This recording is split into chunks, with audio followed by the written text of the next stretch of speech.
Good evening and welcome to our evening service. We're going to sing two oldies tonight, Love Lifted Me and I Stand Amazed in the Presence. We're going to sing the first stanza of number 546, which is Love Lifted Me, and then the first and last of number 547, I Stand Amazed in the Presence. Would you stand and would you sing with us as we do so?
Listen now for our fellowship time. Would you join us?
Well, hope you're doing well this evening.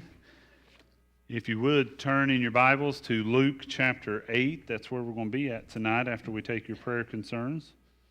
Let me double check that. Luke chapter 8, beginning with verse 1, is where we'll be at tonight. We're going to start off taking your prayer concerns, and then we will get into our Bible study. I've got a few to.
in our study of 10 extraordinary women, and we're on the home stretch, so to speak. We only have a few more, and I'll give you the highlights on who we'll be looking at after tonight at the end of the service. But we are looking at Mary Magdalene tonight, and I want you to, before Daryl, don't put anything up on the board yet, but on the board, that shows how old I am. Those are called screens now. But nevertheless, basically all of y'all know what I meant when I said that, so it's okay. But let me ask you this before we get started. What do you know about Mary Magdalene from the Scriptures? Okay, there's really only about three things that you ought to, well, maybe three or four things that you ought to know. But let's just sort of do a collaborative group effort here. What do we know from the biblical stories, the biblical accounts about Mary Magdalene? What are some things we know? One is, okay, she was the first one to see Jesus, and so we're gonna claim her as the first to see the risen Lord. What else? What else do you know about her?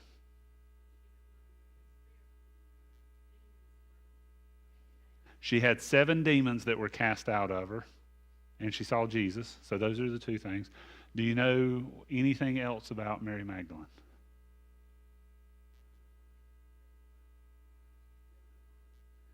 She did, and I'm going to piggyback off of that to give us a third thing, and that is that we know from the Scriptures that she supported his ministry financially and followed him. And so we know those three things.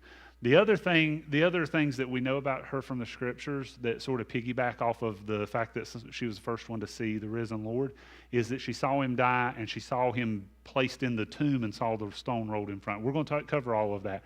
But what I wanted to point out to you is we know that she had 7 demons exorcised by Jesus. We know she supported his ministry, and we know that she was a witness to the entire death, burial, and resurrection of Christ.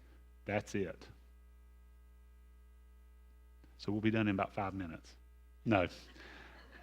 No. Everybody's like, yes, the preacher. Oh, great. No. But really, that is, I mean, you talk about almost nothing on somebody who seems to hold such a prominent place.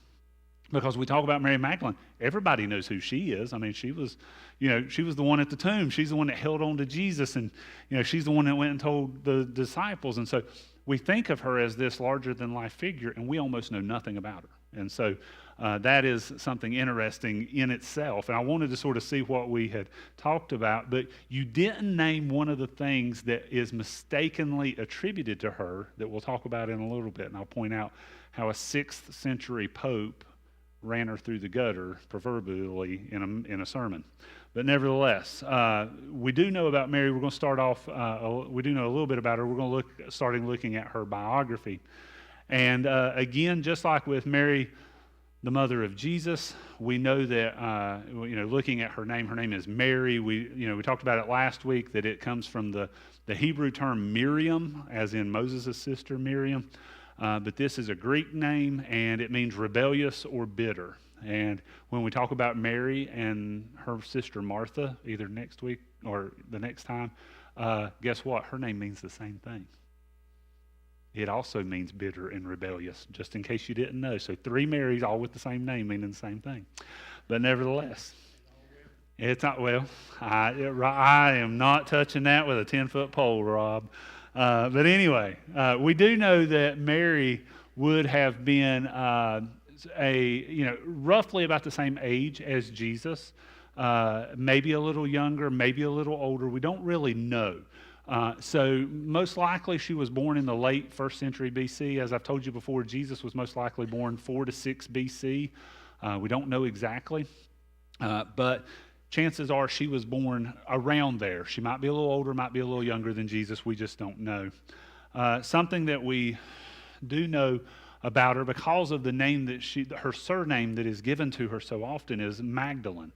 And what that is based on where she was most likely born, or where she lived. It was a place called Magdala in Galilee. It was, and we'll look at a map in a minute and show you exactly where it was at, but it was on the shore of the Sea of Galilee. And it wasn't far from Capernaum, which is where Jesus had his that was sort of his ministry home base, if you want to call it that. And, we'll see that in a few minutes. But we don't know for certain that she was born there. We just know that she must have lived there because she gained the last name Magdalene because of that. Outside of that, we don't know exactly when she died. We know that it would have been mid to late first century, and we'll talk a little bit about that in a little bit. We don't know when she died or really even where she died. But we don't know, when she died or anything like that. We really don't even know what her profession was. We don't even know what she did for a living that made her wealthy enough, as we talked a minute ago, to be able to financially support herself while traveling with Jesus and support his ministry. That's something that's a lot of times overlooked, that these women that were following along with Jesus and were supporting his ministry, they had to support themselves too if they, depending on out of their family finances, whether they came from a wealthy family or whether their husbands were wealthy and important or whatever the case may be. They generally didn't have jobs. They generally were, homemakers and housewives and things like that. And so a lot of times they didn't have, outside of like Lydia and, maybe a few others that we read about in the scriptures, a lot of times they weren't self-made women. They weren't in the culture didn't allow for it. And so for Mary Magdalene, she was running off of either her husband's finances, her and her husband's finances, or her family's wealth. And we just don't know, but we know that she did support it. So she did do those sort of things. Now, usually when we're looking at this, we get to the point where we look at when they're first mentioned, and she's first mentioned at the very end. There's only 28 chapters in Matthew. And so the first time she's mentioned in the first gospel is at the very end. And normally we pick up looking where they're first introduced in the biblical narrative. And we're going to skip over that for a very important reason, because there's much to learn about her before we get to why she's mentioned in Matthew chapter 27. And so Daryl's got two pictures for us here, two maps, just to give you sort of a an idea of where we're talking about. Jerusalem is here in the south of Israel, not far from the Dead Sea, and then as you go up the Jordan, you get to the Sea of Galilee there, and Jesus did a lot of his ministry in, on, and around the Sea of Galilee. We even talked about it this morning with in Matthew chapter 4, how Jesus talks to Peter, James, John, and Andrew, and they're fishing where? On the Sea of Galilee. And so, but you see where Nazareth is in regards to that, and that's the town that I wanted to just make as a reference point for you, because we know where Nazareth is because of Jesus and his time there. But Daryl, go ahead and go to the next one. And so you still see where we're at Nazareth, but up here, Capernaum, on the northern shore of the Sea of Galilee, that was Jesus' home base. That's where he kept coming back to. It's believed that that's where Peter and Andrew and James and John, that was where they lived most likely, and that's where they went out fishing from and things like that. But you see that distance, that looks like a long distance. It's only 5 miles, according to Google Maps. It's about 5 to maybe 5.5 miles down the shore. And Magdala was a village that was just off the shore. It wasn't on the shore, but it was just, it might be like a half mile in from the Sea of Galilee. But Magdala was where she would have lived or been from when Jesus came into contact with her, for her to have gained the name Mary of Magdala or Mary Magdalene. And so if Jesus is doing ministry in and around, northern Galilee or northern Israel and Galilee, and is going up and down the seashore, it wouldn't have been hard for him to have come into contact with Mary in Magdala and have healed her, as we've talked about. And so, we always look, as I said, we've been looking at the life and death of these extraordinary women. And, as I said, we really don't know anything about her other than some of the things that we listed tonight. I mean, there's really not a whole lot about her. We do know from the biblical accounts, though, that her timeline would have been during the life of Jesus, and even shortly after, maybe as much as 20 to 40 years after Jesus. She may have lived that much longer. Out of the extraordinary women that we are looking at in our Bible study with this, She would have been a contemporary of Mary, the mother of Jesus, and the rest of the extraordinary women that we'll be looking at, Mary and Martha, and I think there's one other for sure. But she would have been a contemporary with them. She would have come into contact with them and known. She would have known Mary, the mother of Jesus, very well. But Mary and Martha, she would have been very familiar with, and some of the others she would have come into contact with. But, Mary, for as prominent a figure as she seems to be in the resurrection accounts, there really isn't anything on her in the Scriptures, which is so surprising because her name is so well known in the biblical narration and in the biblical stories. And it's I started pulling stuff together this week. I'm like, there's got to be more than this. And I'm like, where's the rest of it? And there wasn't. And I was kind of taken aback by that there wasn't more on her, because I thought, this is Mary Magdalene. We ought to have a bunch of information on her. And there really wasn't. But because, as I said, that she is referred to as Mary Magdalene, or in some translations, Mary of Magdala, we do know that she was a well-to-do woman from Magdala, just shortly down the seashore from Capernaum. And it's believed, like I said, that she came from either a family with wealth, or her husband and her had accumulated wealth, and she was able to support Jesus' ministry out of that wealth. Unfortunately, as I said a minute ago, you missed one of the things that people most often misidentify Mary Magdalene as or with, because and that is that so often she is referred to as a prostitute in the Scriptures because of a misidentification of a 6th century pope, because the story right before she's introduced with all of these wealthy women is about this woman of ill repute, as they had put it.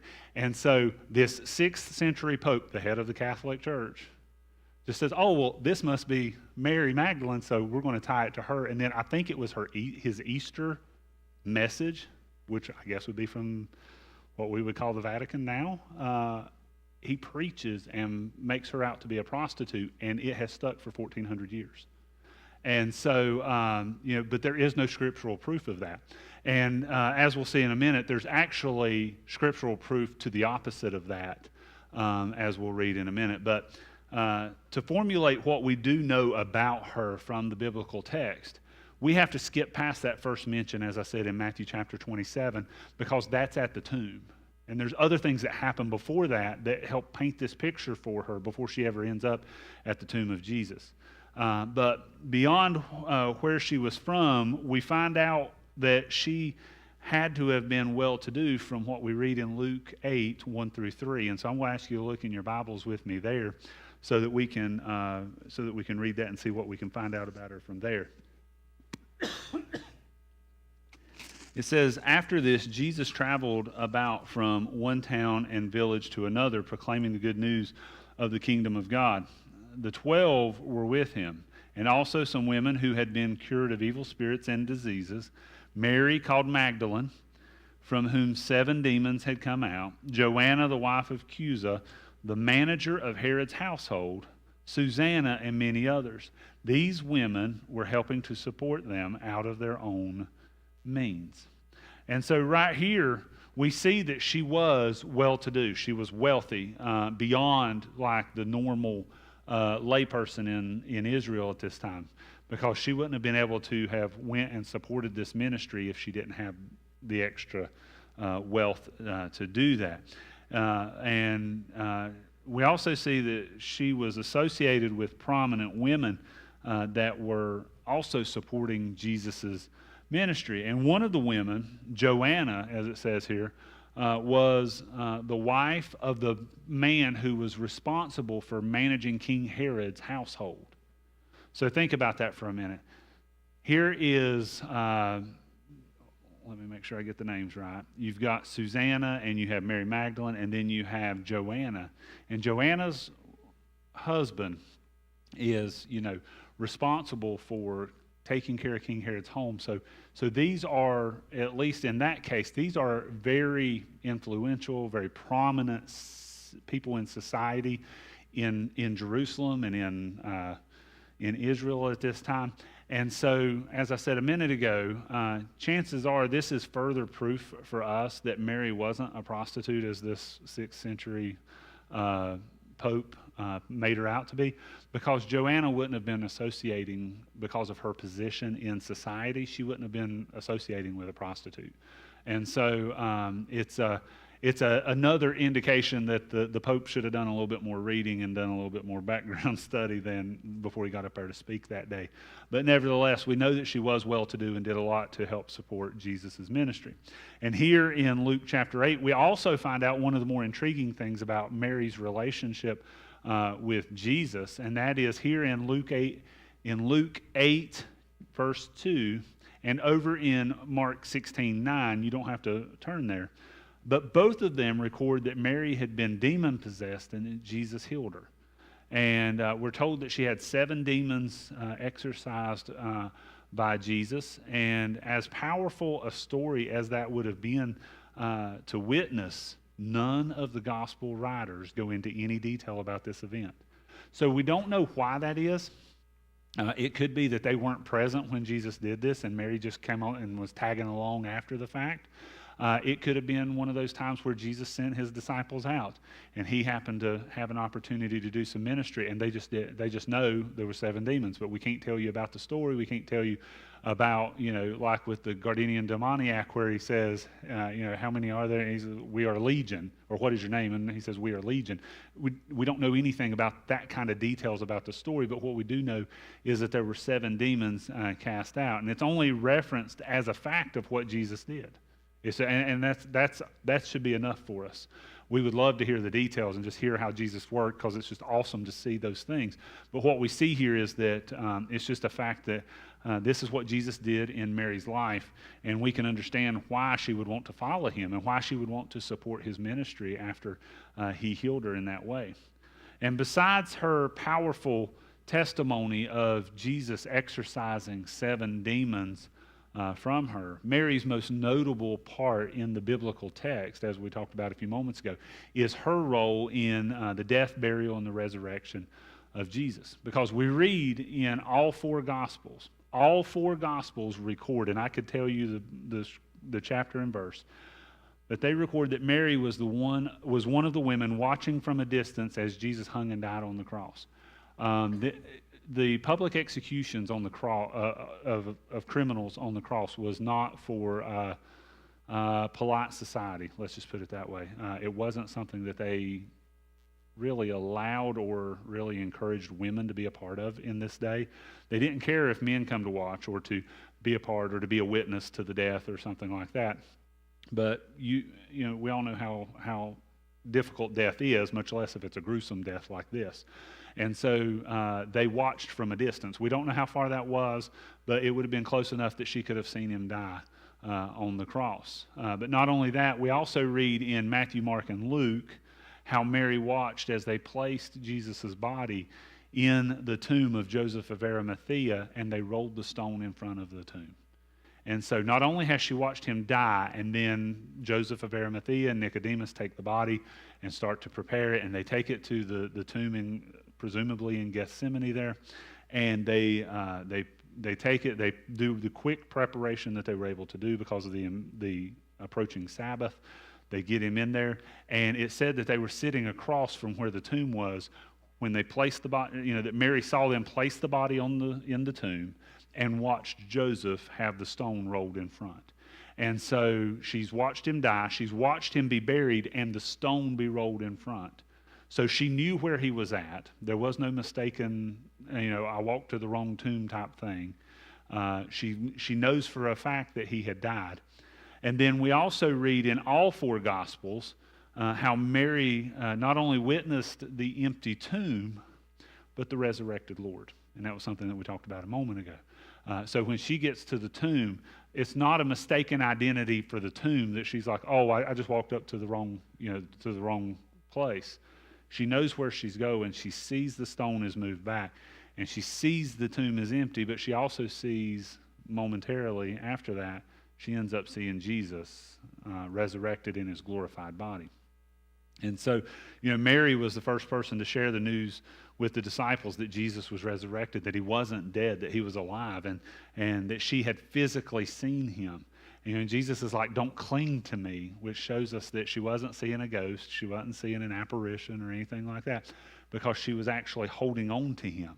And Jesus has to tell her, whoa, whoa, whoa, you need to go tell my brothers, so to speak, you need to go tell the disciples to meet me in Galilee, basically. But after this conversation with the disciples, when she leaves and goes to see the disciples, Mary Magdalene disappears from the pages of the Bible and from the pages of history. There's really nothing told of us about her after this. Now, we can assume that she probably was in Galilee when the disciples saw Jesus appear, and when Jesus appeared in the upper room with the doors locked and everybody's there but Thomas. She was probably there. We don't know that for certain. We can assume that she was probably on the Mount of Olives when Jesus ascended into heaven, because of the fact that she had been so close with the disciples and so close with Jesus in his earthly ministry, that most likely she was there. We don't know that for certain, but with her closeness to Jesus and her closeness to his disciples, we can safely assume that she was probably present for a lot of the things that were post-resurrection appearances by Jesus, but we just don't have that recorded. And probably part of the reason for that, unfortunately, again, is because she was a woman. And so we don't see that in the scriptures. But as for what happened to Mary after the resurrection, we really don't know. There are some traditions that point to her going to Ephesus, or even as far as modern-day France. There's a tomb in France that was discovered by some monks that they say was the tomb of Mary Magdalene, but there is absolutely no corroborative evidence that shows that it really was. One tradition says that when Mary, the mother of Jesus, moved to Ephesus with John the Apostle, that after Mary, the mother of Jesus, died, or maybe shortly before that, I can't remember, that Mary Magdalene came to Ephesus, maybe to help care for Mary, or to be there, and ended up staying in Ephesus with John, not married to John or living in his home, but stayed in Ephesus and would have died there. That is one tradition, but she could have also just gone home and lived a quiet life in Magdala. We just don't know. But after the change that Jesus had made in her life, and the change and her being able to witness the death, burial, and resurrection of Christ, there's no doubt that she may have went and lived life in Magdala, but it probably wasn't quiet. She was probably telling people about what Jesus had done. But we simply don't know what happened to her. Now, as always, we want to look at what lessons we can learn from our extraordinary woman. And, there's lots of lessons we can learn from Mary. And we learn what it means to give financially from a heart that's been changed by Jesus. We see that she was willing to support herself, to go on the road and help support Jesus' ministry financially. We also learn about how Jesus brings true healing from those things that can torment us in life. She had to have absolutely been tortured by those 7 demons, and Jesus brought her healing. Jesus brought true healing. But maybe the primary lesson we should take away from examining her life is that we should tell others about Jesus because of the change he's brought to our life. I mean, her life was drastically changed because of Jesus, and then she was willing to tell people. She was willing to make connections, I'm sure, with people to help them understand what Jesus had done in her life and what he could do in theirs. As I said earlier, we aren't told exactly when Jesus exorcised those 7 demons from Mary's body, but we have 2 references to this event in Scripture, so we know that it's true. I mean, we would have only needed 1, but for it to be repeated twice, that helps us to understand that this is true. And that torment and anguish that she would have went through must have just been unimaginable, because we can't imagine what that would have been like for her. And then in a moment of encountering Jesus, she is miraculously healed. And as her life was changed forever in that instant,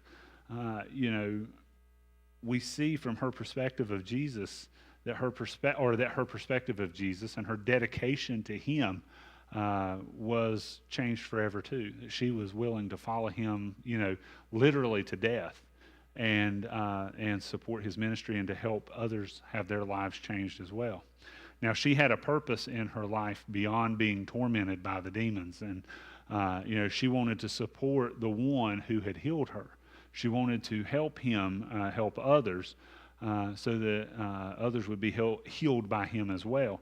And by doing this, what we see is that she was able to help tell others about the change that Jesus brought in her life and how he could change their life too. Because think about it, she had this remarkable testimony. You know what I mean? And for a woman in that day to even be allowed to speak in public was a rarity. But I'm sure that when Jesus is doing his ministry and she has an opportunity to share, not that Jesus turned it over and said, now next on the platform is Mary Magdalene. Listen to her amazing story. Not that he did that sort of thing, but for the opportunity for her to engage people and tell them about the change Jesus had made in her life and how he could help them was a powerful testimony. But you can imagine that as Mary traveled with Jesus and the disciples, that there would at times have been women who were on the fringes of the crowd and wouldn't necessarily step forward. Maybe because they were looked down on because they were a woman. Maybe it was because of their past. Maybe it's because of their health or their the demon possession or whatever it might have been. But Mary would have been able to relate to them. She would have been able to connect with them because of her story and because of her experience, not only with the demons, but also with Jesus and how he brought healing. And so it would have been a way for her to help them get connected from the fringe of society, from the fringe of the crowd, and to get connected with Jesus to really understand how he could bring healing to them. But after Jesus was arrested and sent to the cross, Mary didn't know, she had no way of realizing that her most powerful testimony lay ahead of her. And that's because by witnessing Jesus die, by witnessing his burial, by witnessing the empty tomb, and by witnessing his resurrected, glorified body, Mary was able to testify to every aspect of this event. She's one of the few, because we're not told of everybody else that was there. Now, there may have been a few more that would have witnessed these things and seen these things, but Mary was the first to see the risen Lord and then go tell the disciples. But we see her unique engagement in this event, and her story and her testimony would have been very powerful. And although women at the time were not even able to testify in court, think about that. She wasn't even able to testify in court, much less hardly speak in public.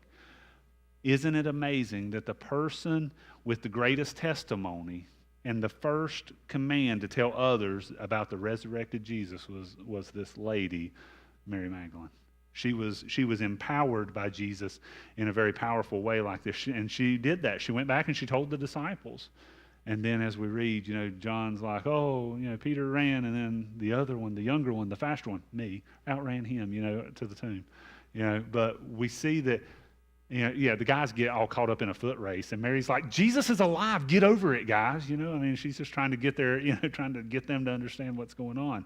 And so because he had changed her life, she now needed to go and tell others about Jesus. And I'm sure that the disciples, Peter and John, I'm sure that they weren't the last ones that she told about Jesus' resurrection. If you are a born-again believer in Christ, you have a testimony to tell about the change Jesus has made in your life, just like Mary. Now, it may not be what we would call sensational like Mary's was, but he expects you to go and tell others about what he's done in your life and how he can change their life as well. That's our, sort of, and I did not plan this way, but that's the way, we talked about this morning. It's the same, it's sort of bleeds over into what we see in the life of Mary Magdalene. And I wish I would have known that I was going to have her to talk about and that this was the way this was going. I'd be like, yeah, I did a really good job with that, didn't I, from Sunday morning to Sunday night. But, God does this great thing for us so often. But, in the garden, Mary could have told Jesus that she couldn't go and tell people. I can't testify in court. I can't speak in public. Nobody's going to listen to me because I'm a woman. She could have very easily have told him any of that, and that he needed to leave it to the professionals, that he needed to leave it to the disciples, to the men that people will listen to, but she didn't. We each have our own story of what Jesus has done in our life, and we need to use it to tell people about him. And that's really what he wants us to do, and that's what we see in Mary's life.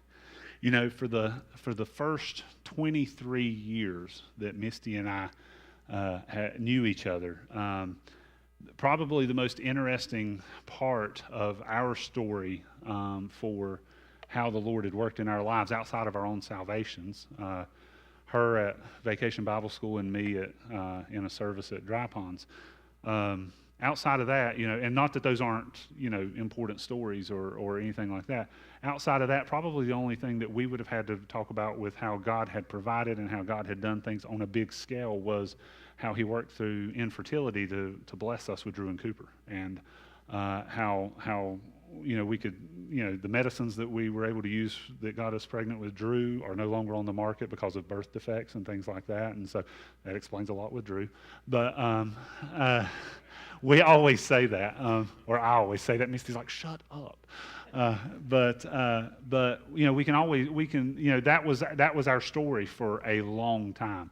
As far as how we had watched God work in the big things of our life. But as you know, the last 2.5 years for us has been something altogether different, I think is the best way to put it. But between Misty's heart attack and even my own current health problems, the Lord has given us a story of how he's worked in powerful ways, and it's a story that we can share, the two of us can use to share and point people to him. And that's what, through her heart attack, I tried to do as much as I possibly could, and even through my own situation now. But just as the thing I want you to understand, though, is we don't have to have those big things. We don't have to have those big stories. We don't have to have the 7 demons exorcised for us to tell people about how good God has been and how he has changed our life. Because, yes, those big things are important, and they are, things that God can use. But, even Misty and I, we have talked for years. In the interim between, in those 23 years, we have talked about how when we were newly married and how